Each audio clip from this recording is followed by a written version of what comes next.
ईश्वर ही बचा सकता है ना। तो मैं चाहूँगी बस एक 13 सेकंड के लिए आप अपनी आंखों को बंद करें और मैं कुछ कहना चाहती हूँ उसे सुने।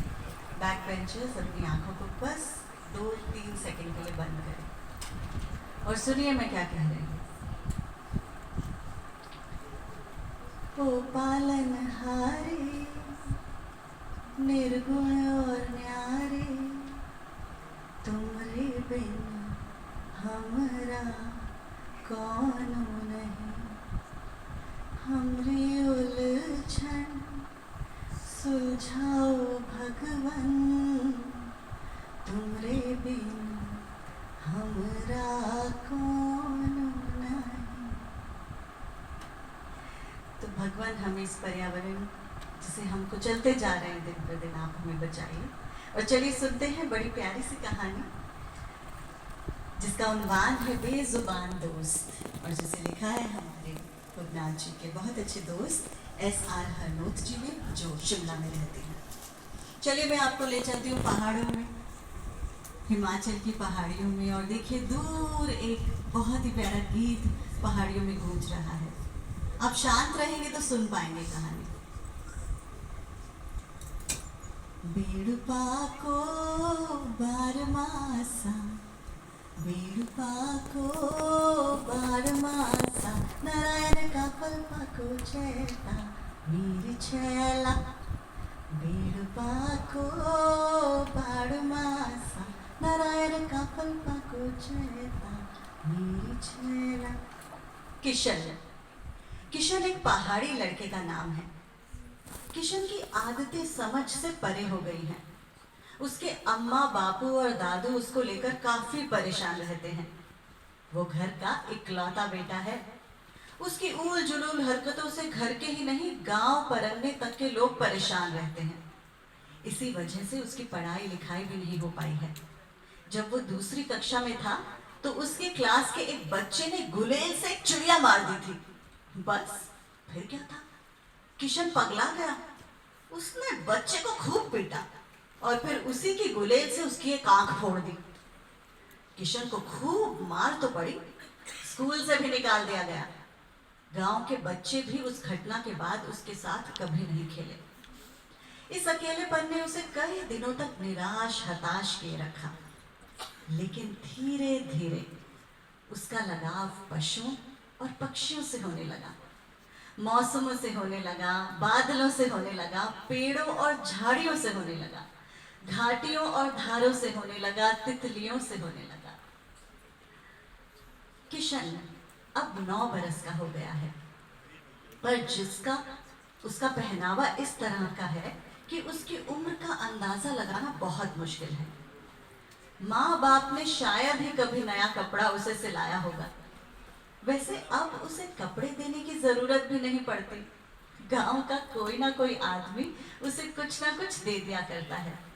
इसीलिए कभी उसके बदन पर उसके नाम का कपड़ा नहीं होता। वो हमेशा लंबा बंद गले का कुर्ता पहने रहता है। उसके ऊपर एक पुरानी सदरी, नीचे फटी पुरानी जीन की पैंट, एक झोला भी वो हमेशा कंधे पर टांगे रहता है। उसके बाल बेतरतीब से माथे और आंखों पर बिखरे रहते हैं। बालों में भीतर तक धसे फंसे चील के नुकीले चिलारू बाहर आने को बेताब। लंबे बालों के नीचे कानों का कोई अता पता नहीं, गोल मटोल मुंह और छोटी नुकीली सी ठोड़ी। नाक माथे की तरफ हल्का सा तना हुआ। उसका ऊपर वाला होंठ दाएं तरफ से कटा हुआ है, जिससे आगे के 2 दांत हमेशा बाहर झांकते रहते हैं। कई लोग इसी कारण उसे खड्डू कहकर भी पुकारते हैं। ओए खड्डू, ओए खड्डू। उसके होठों पर हमेशा एक हल्की सी मुस्कान तैरती रहती है। उसके मन में जो कुछ चलता रहता होगा, शायद उसी की चमक है जिसका नूर उसके चेहरे पर कोई भी देख सकता है। सदरी और कुर्ते की जेबों में कुछ ना कुछ तो भरा ही रहता है। खैर, गांव के किसानों के कई गाय बैल इतने खराब थे कि खूंटे से खुलते ही पखली को सींग से मारने उनके पीछे भागे जाते। पर मजाल है कि किशन के साथ कभी ऐसा हुआ हो। कोई बैल या दूसरा पशु कितना ही सींग मार क्यों ना होता, किशन को देखकर ऐसे सहज हो जाता जैसे वो उसी का पाला हो। यही नहीं, गांव के खूंखार कुत्ते जो हमेशा काटने के डर से बंधे रहते, किशन को देख उनकी आंखों में प्यार सा उमड़ पड़ता। अब तो वो जिस बैल, कुत्ते, भेड़, बकरी या बिल्ली तक को प्यार से बुलाता, वे उसके पास चले आते और किशन उनसे बतियाता रहता। उसके घर में 2 बैल, 3 गाय और कुछ भेड़ बकरियां भी थी। उनका तो ये जैसे सगा हो गया था। गाय कभी दूध न देती और बिगड़ जाती तो उसकी अम्मा किशन को बुलाया करती थी, और किशन जैसे ही गौशाला की दहलीज पर जाता, गाय चुपचाप दूध देने लग जाती। घर वालों को उसकी हरकतों पर कई बार अचरज भी होता। गांव के बच्चे और बड़े अब घर बाहर या खेत खलियान में ये ध्यान रखते कि किसी जानवर या पक्षी को किशन के सामने ना भगाए ना मारे। यदि किशन ने ऐसा करते देख लिया तो उसकी खैर नहीं। वो किसी को कुछ भी कर सकता था, यहाँ तक कि उसके सामने अपने पशुओं या कुत्ते तक को कोई फटकार नहीं लगा सकता था। इतना ही नहीं, जब वो अपने पशुओं को लेकर जंगल जाता तो दूसरे पशु भी उसके झुंड में चले आते। जबकि गांव के पशु एक दूसरे से इतनी झड़क रखते थे कि देखते ही लड़ जाया करते, पर किशन को देखते वो ऐसा नहीं करते। पशु जब चलते रहते तो वो तितलियों के पीछे भागने लगता। तितलियां भी उसके चारों तरफ इकट्ठी हो जाया करती थी, जैसे वो किशन ना होकर कोई वन फूल हो। कई बार तो छोटे छोटे हिरणों और खरगोशों को भी लोगों ने उसके आसपास मंडराते देखा था। पता नहीं उसके पास ऐसा क्या जादू था, कोई नहीं जानता था। खैर, किशन का परिवार बहुत गरीब था। सरकार की तरफ से बड़ी मुश्किल से उन्हें 5 बीघे का नया तोड़ तो मिला था, पर उसके साथ सीमेंट फैक्ट्री लगाने के बाद उस जमीन पर खतरे के बादल मंडराने लगे थे। इस नए तोड़ की जमीन भी फैक्ट्री की हदों में गिनी जाने लगी थी, जो सरकार ने कंपनी को लीज पर दे दी थी। पहले सभी ने पुरजोर विरोध किया था, लेकिन धीरे धीरे सब ठंडा होता चला गया। कारण पंचायतों के कुछ प्रधान और बड़े जमींदार थे, जिन्होंने चुपके चुपके कंपनी वालों से समझौता कर लिया था और अपनी थोड़ी थोड़ी जमीनों का करोड़ों रुपया वसूला था। जिन किसानों ने जमीनें नहीं मिली थी, उनकी मुसीबत भी कम नहीं थी। सीमेंट के लिए जिस पहाड़ी से पत्थर जाता, वहां दिन रात ब्लास्ट होते रहते। उनसे कई मकानों में दरारें आ गई थी। कुछ मकान तो गिर ही गए थे। मुआवजे के नाम पर किसानों को आधी रकम भी नहीं मिल पाती थी। कईयों के तो चक्कर लगते रहते और उतने में मकान गिर जाता था। लोग रात को सो नहीं सकते थे। दिन को खेतों में काम नहीं होता था। कभी दिन को भी ब्लास्ट होते तो खेतों को बहाते बहाते बैल खोलने पड़ते थे। औरतों को घास काटते काटते खाली लौटना पड़ता था। आसपास के स्कूलों में बच्चों का पढ़ना दूभर हो गया था, और सरकार ये दावा भी करती नहीं थकती थी कि उस सीमेंट फैक्ट्री में अधिकतर कामगार स्थानीय ही हैं। लेकिन सच्चाई तो ये थी कि किसी भी बड़े काम में वहां का कोई भी इंसान नहीं था।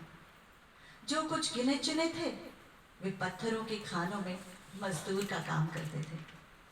उधर कंपनी ने अपनी एक अलग तरह की छवि बना ली थी, यानी कि इमेज। साथ की पंचायतों में वे खूब दान करते। कई परिवारों की बेटियों के ब्याह तक के खर्च खुद वहन करते। स्कूल के भवनों को बनवाते, जगह जगह पानी के नल और हैंडपंप लगवा देते, मंदिरों की मरम्मत करवा देते, सराय बनवाते, देवताओं की यात्रा और मेले करवाते। यानी ऐसे तमाम कार्य जिनसे उनकी छवि धर्मात्मा, समाज सुधारक की बनी रहे, वे निरंतर करते रहते। क्योंकि वे जानते थे कि फैक्ट्री लगाने से पहले पूरे प्रदेश में पर्यावरण प्रदूषित होने के डर से उनका विरोध होता रहता। इसी मुद्दे के चलते उन्हें कई सालों तक स्वीकृति नहीं मिली थी, लेकिन जैसे कैसे उन्होंने उसे हासिल कर ही लिया। और भीतर की बात तो ये थी कि जिस इलाके में फैक्ट्री लगी थी, उसके आसपास धूल मिट्टी से लोगों का जीना दूभर हो गया था। खेतों में फसलें पहले जैसी नहीं उगती थी। घर आंगन धूल से सने रहते। दिन को तो फैक्ट्री की चिमनियां खामोश रहती, पर आधी रात के बाद वे धुआं उगलना शुरू कर देती। और 4 बजे सुबह तक आसमान धुएं के बादल से घिर जाता। लोगों की समझ में यही आता कि आसमान में बादल छाए हैं। जिसे पता भी होता वो कर भी क्या लेता आखिर। फैक्ट्री के साथ नीचे एक पहाड़ी नदी बहती थी जिसमें 12 महीने पानी रहता था। हाँ, उससे कई पंचायतों के घरों को पानी जाता। कई 100 बीघे जमीनें सींची जाती थी। अधिकतर क्यार उसी के किनारे थे जिनमें लोग धान और हरी सब्जियां उगाया करते थे।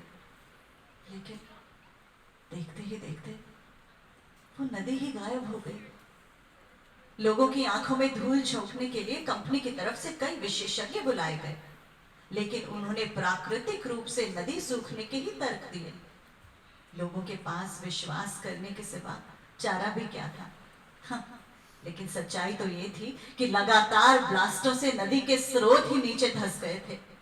फिर जो लंबी सुरंग कंपनी फैक्ट्री तक पत्थरों की सप्लाई के लिए खोद रही थी, उस नदी का बहाव उन्होंने भीतर ही भीतर उसकी तरफ मोड़ लिया था।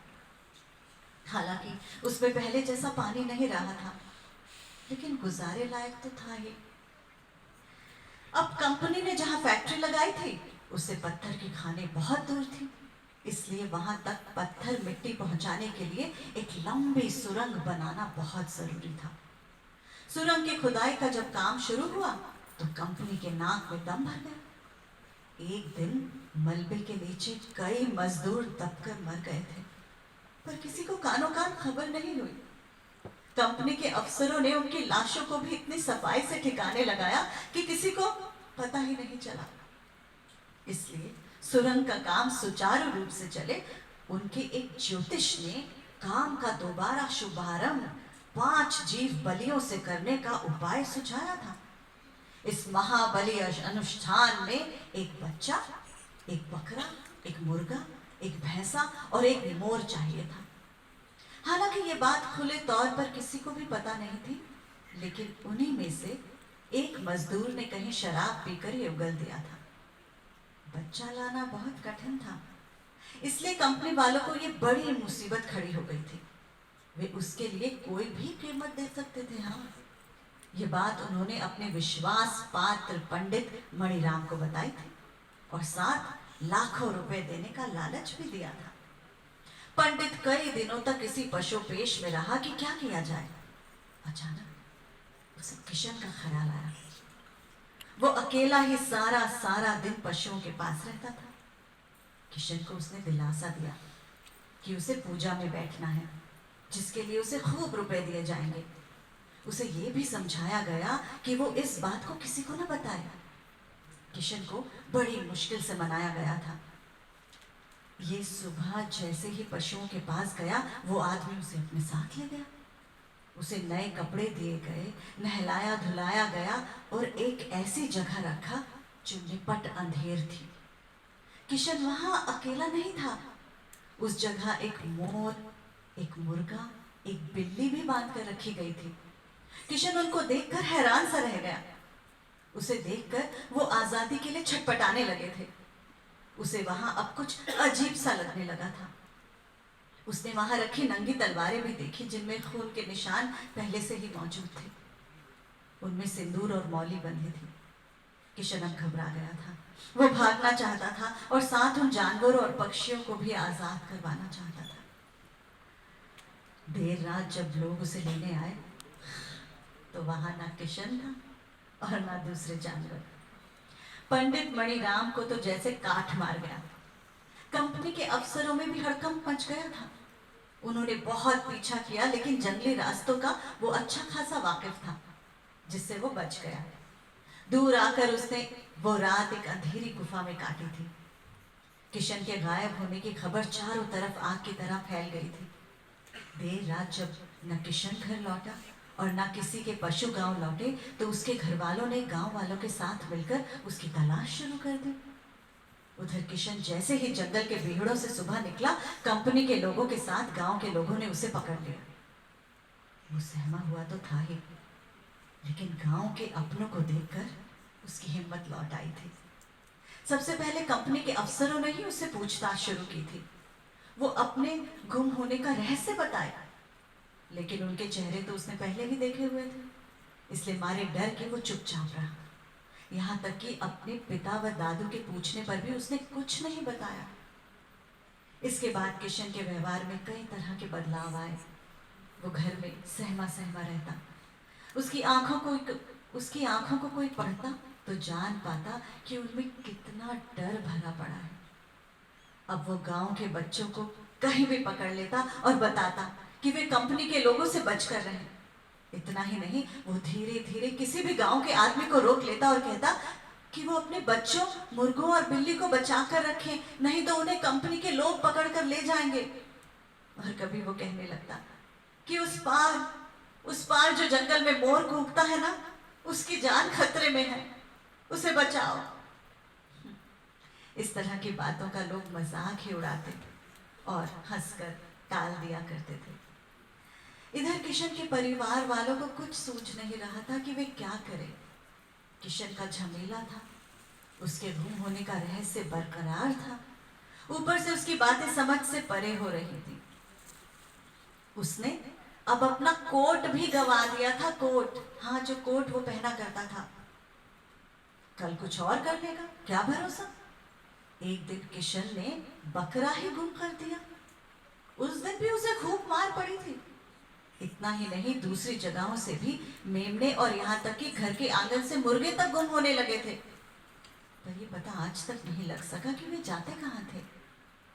शक कंपनी के लोगों पर होता था, परंतु उनके खिलाफ कोई जुबान तो खोल नहीं सकता था ना। किशन जिस जंगल में पशु चुगा था वो बड़ा जंगल था। उसमें चीड़ का घना वन था। लगभग 1000 पेड़ होंगे। उसे सरकार ने संरक्षित वन क्षेत्र घोषित किया हुआ था।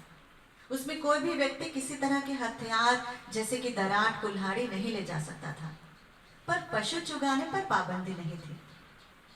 लेकिन कंपनी के लिए ये वन कागजों में सामान्य दर्शाकर उसे भी लीज पर दे दिया गया था। लोगों ने बहुत विरोध किया। मीडिया ने इस मुद्दे को खूब उछाला, पर परिणाम ये ढाक के 3 बार। उस जंगल के भीतर चूने का पत्थर मौजूद था, जिसकी कंपनी को सख्त जरूरत थी। अब धीरे धीरे चीड़ के पेड़ कटने लगे थे। 700 पेड़ों के कटने का समाचार जब गांव वालों ने सुना तो हक्के बक्के रह गए। ये जंगल उनके लिए महज जंगल नहीं था, एक बुजुर्ग के साये की तरह था। वहां लोगों के दिन भर पशु चरते, भेड़ बकरियां पलती, औरतें घास पत्ती उसी में करती, दोपहरिया चीड़ों के पेड़ों के नीचे गुजरती। तरह तरह के जानवर और पक्षी उसमें बास करते। मोरों की कुह के दूर दूर तक सुनाई देती। यानी वो चीड़ों का जंगल आदमियों के साथ जानवरों और पक्षियों का भी घर था। रोजी रोटी थी, बसेरा था। किशन के लिए तो वो स्वर्ग के बराबर था।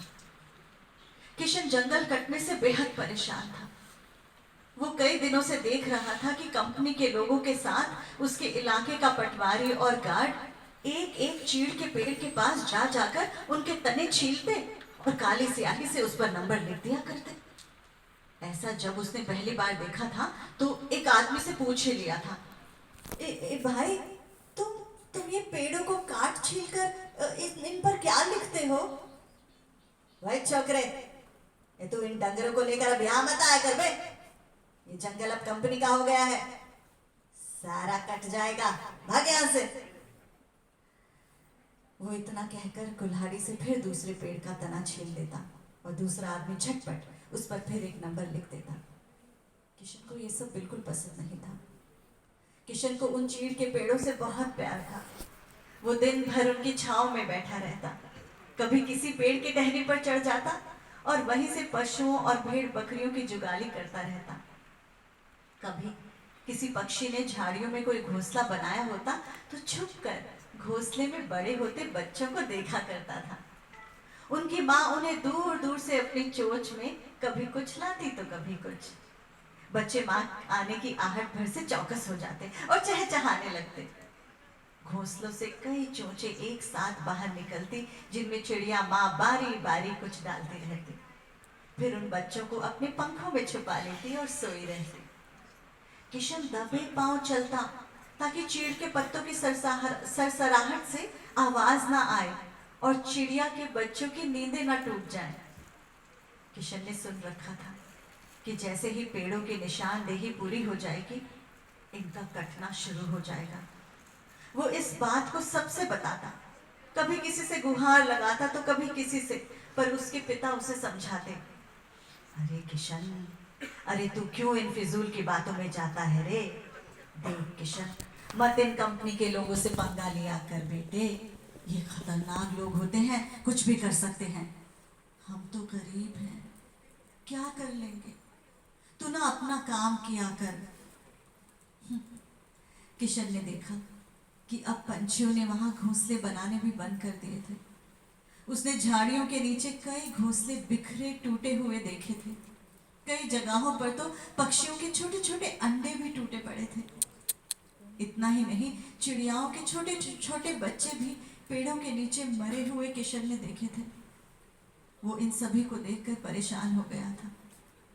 उसे न भूख लगती, न किसी ऊंचे टीले पर बैठकर ये सब देखता रहता। पक्षियों को कहीं घोंसला बनाने तक की जगह नहीं रही थी अब। कुछ बेचारे तो पत्थर के खानों की कंपनी द्वारा किए हुए ब्लास्टों से ऐसे ही मर जाया करते थे। किशन आज जब दिन भर पशु चुगाकर लौटा तो उसके पास दादा का पुराना कोट नहीं था।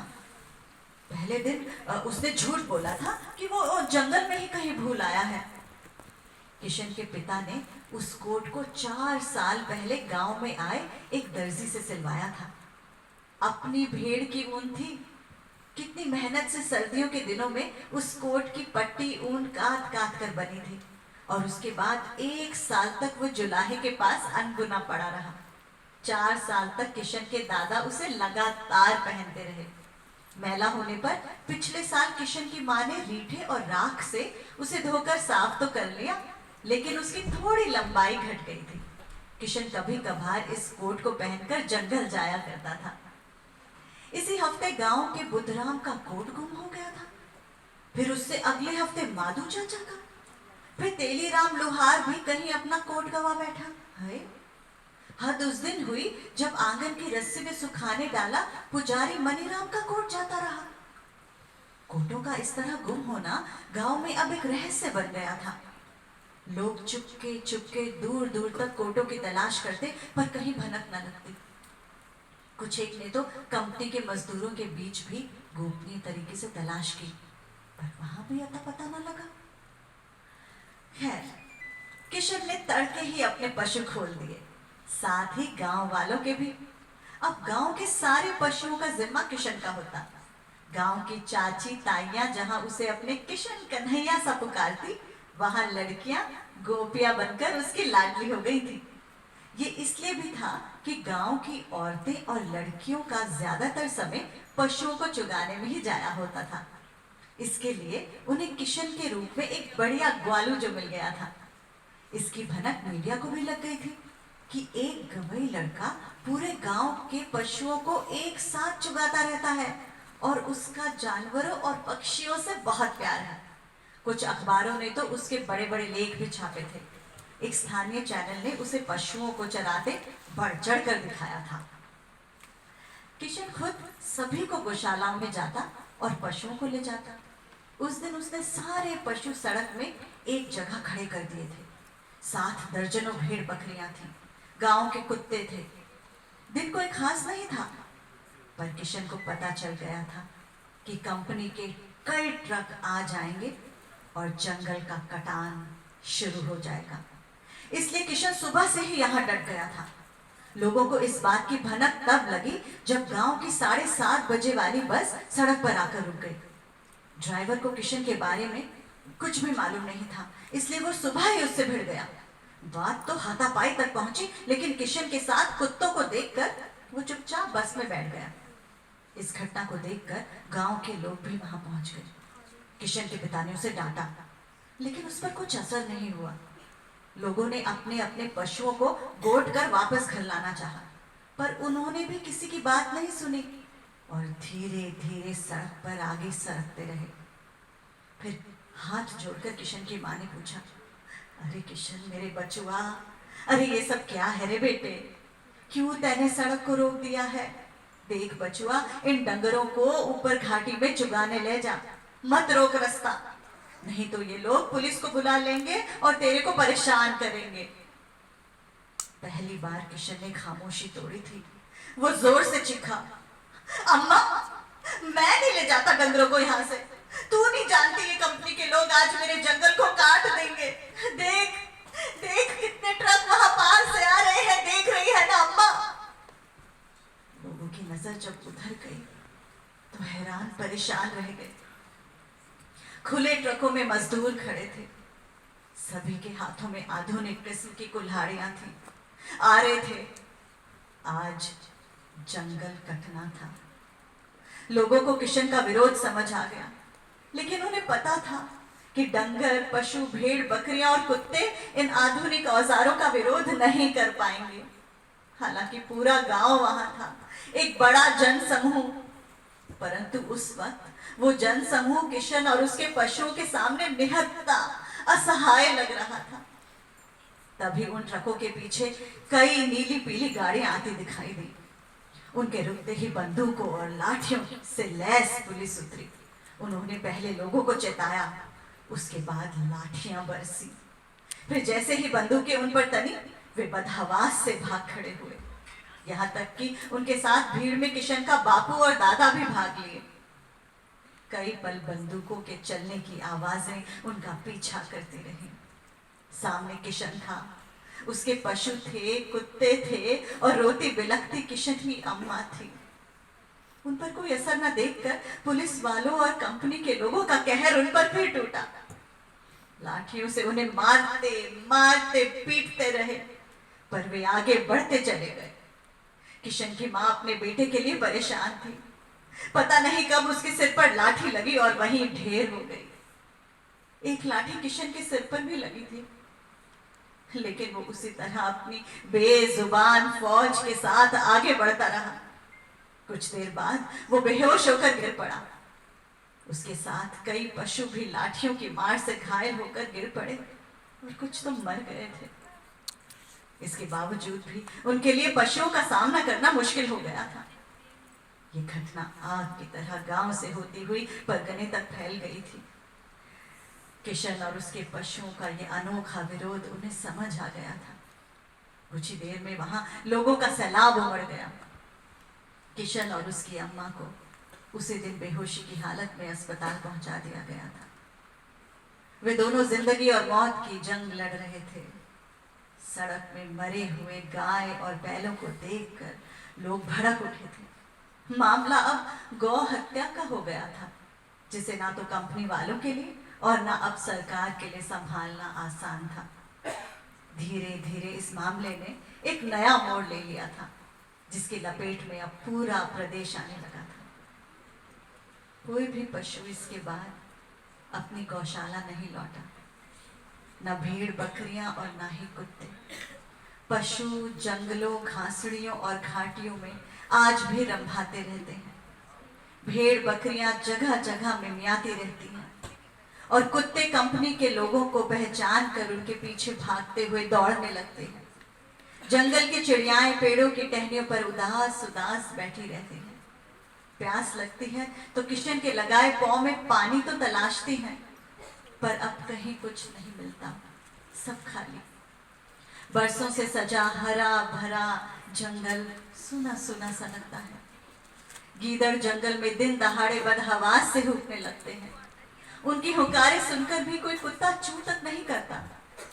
कौवे के दल पगलाए से गांव के घरों, खेतों और खलियानों की मुंडेरों पर कुड़कुड़ाते रहते हैं। एक दिन गांव के कुछ लोग उस धार पर अपने पशुओं को ढूंढते हुए निकले जहां किशन उन्हें चुगाया करता था।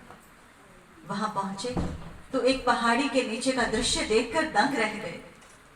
वहां झाड़ियों में जगह जगह लोगों के गुम हुए पुराने कोट लटक रहे थे। लोगों की आहट पाकर जेबों से कई चिड़ियाएं बाहर निकली थीं और अजीब तरह से चहचहाना शुरू कर दिया था। तकरीबन हर जेब में उन्होंने एक घोंसला बना लिया था। तो शायद डर गई थी। तभी जेबों में से उनकी कुछ जवान होते बच्चों ने अपनी चोचें बाहर निकाल दी थी। बीरपा को बारमासा नारायण का फलता को चेता मेरी छैला। Thank you.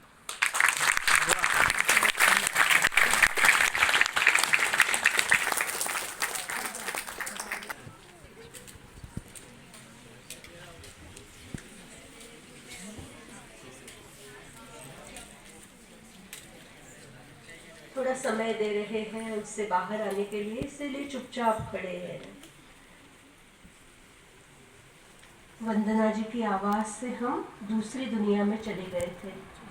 इस्माइल में बैठे हैं, ऑडिटोरियम में है, ऐसा भूल गए थे। ये द्वंद्व जो है, प्रकृति चाहिए या विकास, इसका सामना हम में से हर एक